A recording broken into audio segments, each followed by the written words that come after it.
बच्चों, let's read the question. The question says, pertussis whooping cough is caused by a bacterial infection and symptoms include an intense cough that lasts for weeks, sometimes leading to pneumonia and death. A complete vaccination against pertussis requires 5 doses completed by age 5. A pertussis outbreak occurred in California in 2010 and a news article reported the following. Among fully immunized kids, there are about 36 cases for every 10,000 children 10 to 7 years old compared to 245 out of every 10,000 kids aged 8 to 12. Propose an explanation for these data and a public health solution based on your explanation. So इस question के अंदर हम whooping cough disease के बारे में बात कर रहे हैं. ये एक बैक्टीरियल इन्फेक्शन है, मतलब ये एक बैक्टीरिया से होने वाली डिसीज है. इसके सिम्टम्स के अंदर क्या होता है? इंटेंस कफ, मतलब खांसी ज्यादा होती है, काफी हफ्तों तक होती है. एंड अगर इन्फेक्शन ज्यादा बढ़ जाए तो निमोनिया भी हो जाता है एंड इससे डेथ तक के चांसेस होते हैं. अब अगर हम बात करें इसकी वैक्सीनेशन की, तो कंप्लीट वैक्सीनेशन जो है इसकी होती है, इसके अंदर 5 डोसेज होते हैं जो कि 5 एज तक कंप्लीट हो जाते हैं. अब एक न्यूज आर्टिकल ने बताया कि जो फुली इम्यूनाइज्ड किड्स है, मतलब जिनके अंदर वैक्सीनेशन कंप्लीट हो चुकी है, उनके अंदर 36 केसेस 10,000 चिल्ड्रन में से 36 केसेस आए हैं जो कि बच्चे हैं 2 से 7 साल की उम्र के. एंड जो बच्चे 8 से 12 ईयर की एज के हैं, उनके अंदर 10,000 में से 245 केसेस आए हैं. तो हमने एक्सप्लेनेशन देनी है इसके लिए. तो सबसे पहले इस क्वेश्चन का की कॉन्सेप्ट लिखेंगे.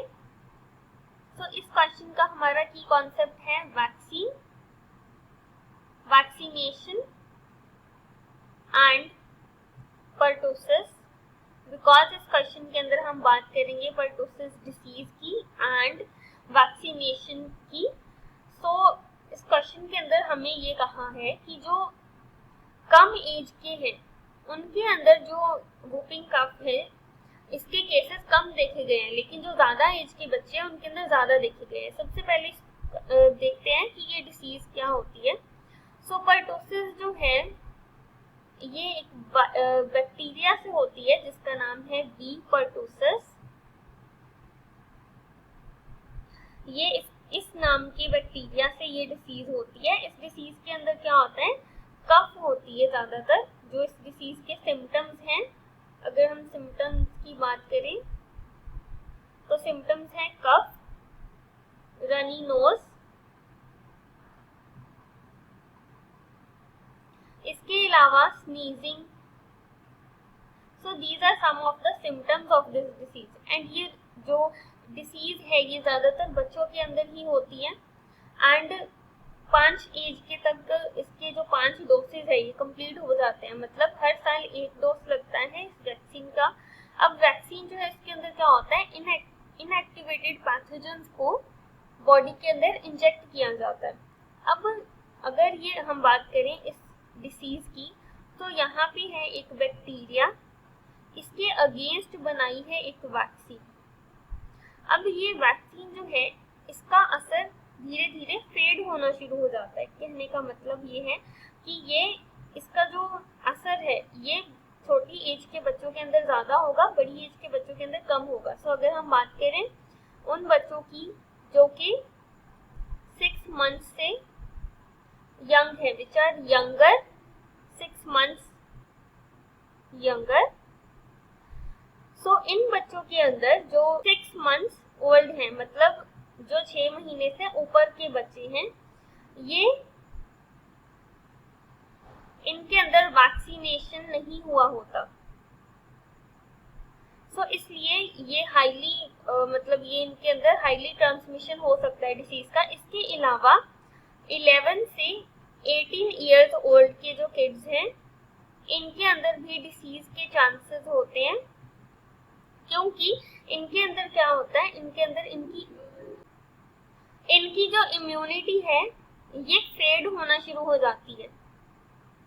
इनके अंदर वैक्सीनेशन तो हुई है, मतलब वैक्सीन तो लगी है, बट जो वैक्सीन का असर है वो धीरे धीरे कम होना शुरू होता है। तो वैक्सीन का जो असर है ये धीरे धीरे फेड होना शुरू हो जाता है, इसलिए इनकी जो इम्यूनिटी है ये भी फेड होना शुरू हो जाती है। इसलिए जो ज्यादा एज के बच्चे होते हैं इनके अंदर ये डिसीज ज्यादा होती है। तो इसलिए जो 2 से 7 साल के बच्चे उनके अंदर सिर्फ 36 केसेस देखे गए हैं, और जो 8 से 12 साल के बच्चे उनके अंदर ज्यादा केसेस देखे गए हैं, डबल से भी ज्यादा, दैट इज 245 केसेस। तो इसका रीजन यही कि जो ज्यादा एज के बच्चे हैं उनके अंदर वैक्सीन का असर जो है वो कम होना शुरू हो जाता है, क्योंकि ये वैक्सीन सिर्फ 5 साल तक ही लगती है। तो जो छोटी एज के बच्चे हैं उनके अंदर तो वैक्सीन प्रॉपरली वर्क करती है, बट जो ज्यादा एज के बच्चे हैं उनके अंदर वैक्सीन का जो असर है वो फेड होना शुरू हो जाता है, क्योंकि वैक्सीन के अंदर जो एंटीबॉडीज बनती हैं वो एंटीबॉडीज धीरे धीरे फेड होना शुरू हो जाती है। So this is the answer. Hope you understood it well. Best